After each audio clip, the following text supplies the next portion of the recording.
everyone out there watching us today. My name is Samantha. I'm the founder here at Raddish, and I'm really excited to be here today cooking with all of you and these two crazy kiddos who happen to be mine.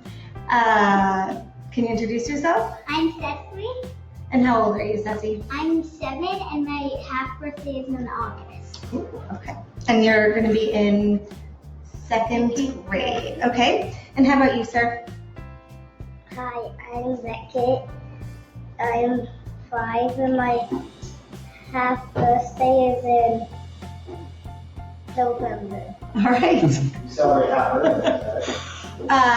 So we've got 5 and 7. We are going to be covering using graters in the kitchen, and we're going to make an easy apple chip. Yep. It's an apple cinnamon chip. It's really pretty yummy. And yes, Beckett.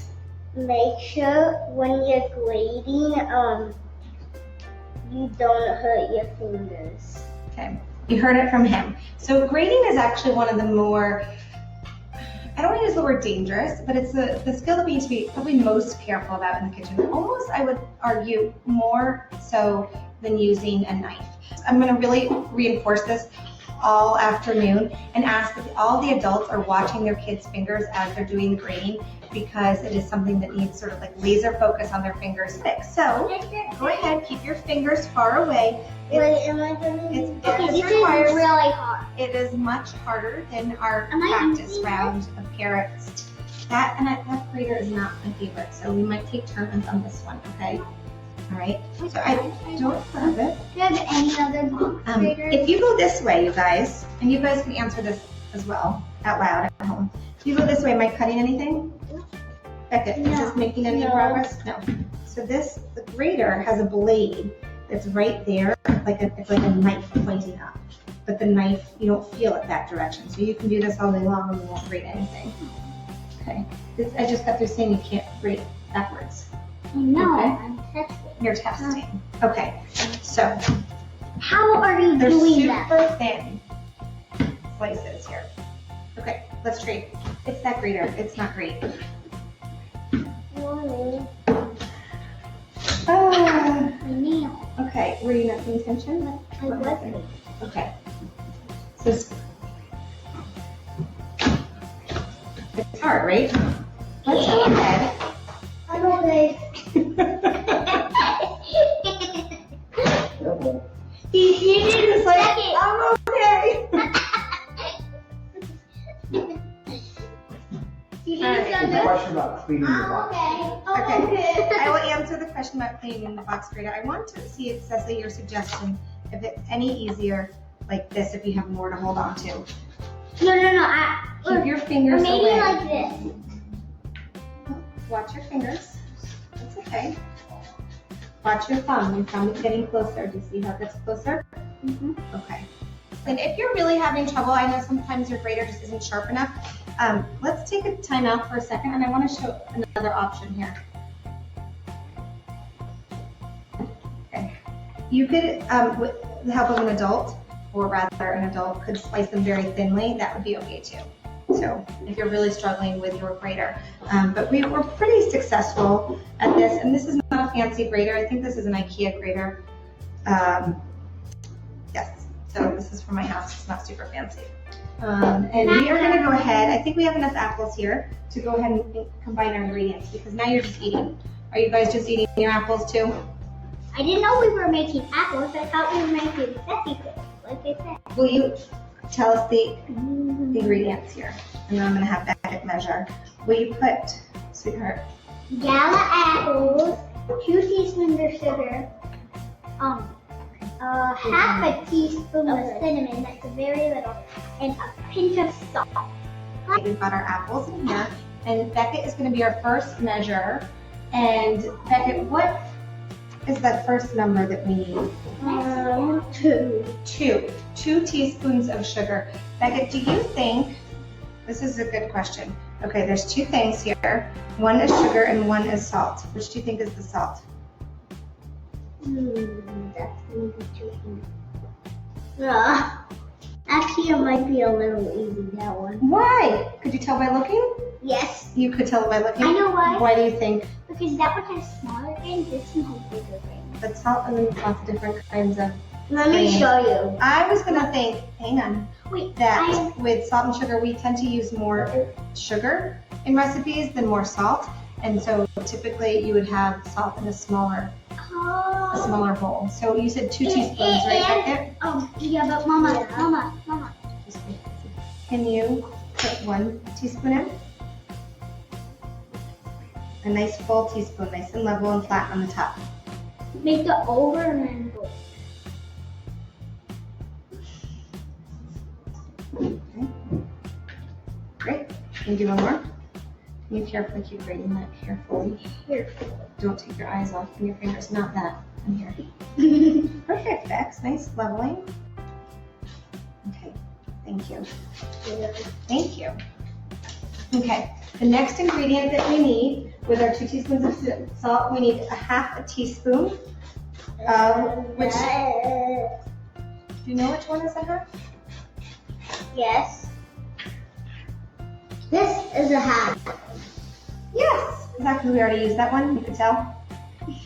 Or you just Exactly, I know because you just picked it up. Okay. So you're playing. Why not? You were. Okay. Why is this one so good? That's one. We just made a batch. Do you remember? Oh. You can't get it, your hands in there? No. Okay. Let me do. Whoa. I should have put this into another bowl. Sorry. Okay. How's that? Good. All right. Dump it in. What's this feel? It's too small. Can I eat it? Mm-hmm. Seems to be a trend with you. Almost Can you put the rest in? Yes, we are. Whatever. There's one other ingredient that we needed. Yeah, it's salt. How much salt? 1.5 teaspoons. A pinch of salt. That's A pinch of salt. Oh man. Oh Just a my. small pinch. Do you guys know why we put salt into something that we're making that's sweet? It gives it flavor. I know. And it makes it. I saw. Wait, can I? Wait, can you just answer the question? It gives it more like. It makes it not too It brings out the sweet. Mommy, Sweet. Why is this so exactly the opposite? Go ahead, that let's see. You can stir Choking and eat. So we don't want these to stick. I'm gonna do this over here. Otherwise,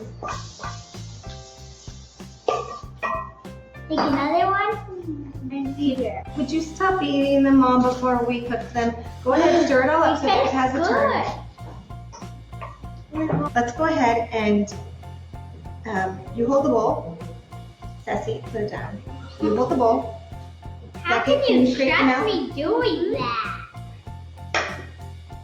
There are so many apple slices on the floor, I cannot even tell you. There's one. That's same. We'll get the last few out. You're flying. What chicken? Okay. What? Let go for a second. What? Let's see what So these are that. going to take, as I said, about an hour or 2 in the oven. And when you put them in the oven, make sure they literally ate all of these. I thought you said Make just sure an hour. that they are spread out. I don't want you talking anymore. Okay? They need to be pretty well spread out so that they have a chance to, like, you don't want them on top of each other. If you need to, use 2 different baking sheets. And that's fine too. This is what they look like. They're going into the oven. They're evenly spread out. Here, these are going to go right into the oven. Hot oven opening. Yes, Chef. It's blue. No. Andre. This is our sort of Food Network style magic. You guys are getting a little excited, which is good. Crispy. They are. So when you first take them out of the oven, especially after an hour and a half, they might not be crispy. They need a few minutes to set to let them crisp up. So what we've done, how do they look different, you guys, from the ones we just put in?